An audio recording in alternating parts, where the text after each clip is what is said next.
Épître aux Hébreux, chapitre 8.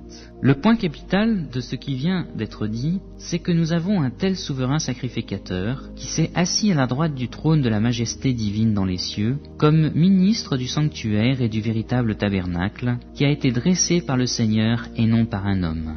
Tout souverain sacrificateur est établi pour présenter des offrandes et des sacrifices, d'où il est nécessaire que celui-ci ait aussi quelque chose à présenter. S'il était sur la terre, il ne serait pas même sacrificateur, puisque là sont ceux qui présentent les offrandes selon la loi, lesquels célèbrent un culte, image et ombre des choses célestes, selon que Moïse en fut divinement averti lorsqu'il allait construire le tabernacle. « Aie soin, lui fut-il dit, de faire tout d'après le modèle qui t'a été montré sur la montagne. » Mais maintenant, il a obtenu un ministère d'autant supérieur qu'il est le médiateur d'une alliance plus excellente, qui a été établie sur des meilleures promesses. En effet, si la première alliance avait été sans défaut, il n'aurait pas été question de la remplacer par une seconde. Car c'est avec l'expression d'un blâme que le Seigneur dit à Israël, « Voici, les jours viennent, dit le Seigneur, où je ferai avec la maison d'Israël et la maison de Juda une alliance nouvelle.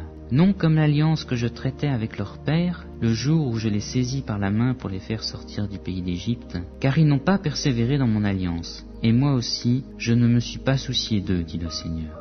Mais voici l'alliance que je ferai avec la maison d'Israël, ces jours-là, dit le Seigneur. Je mettrai mes lois dans leur esprit, je les écrirai dans leur cœur, et je serai leur Dieu, et ils seront mon peuple. Aucun n'enseignera plus son concitoyen, ni aucun son frère, en disant « Connais le Seigneur ». Car tous me connaîtront, depuis le plus petit jusqu'au plus grand d'entre eux, parce que je pardonnerai leurs iniquités, et que je ne me souviendrai plus de leurs péchés. En disant « une alliance nouvelle », il a déclaré la première ancienne. Or, ce qui est ancien, ce qui a vieilli, est près de disparaître.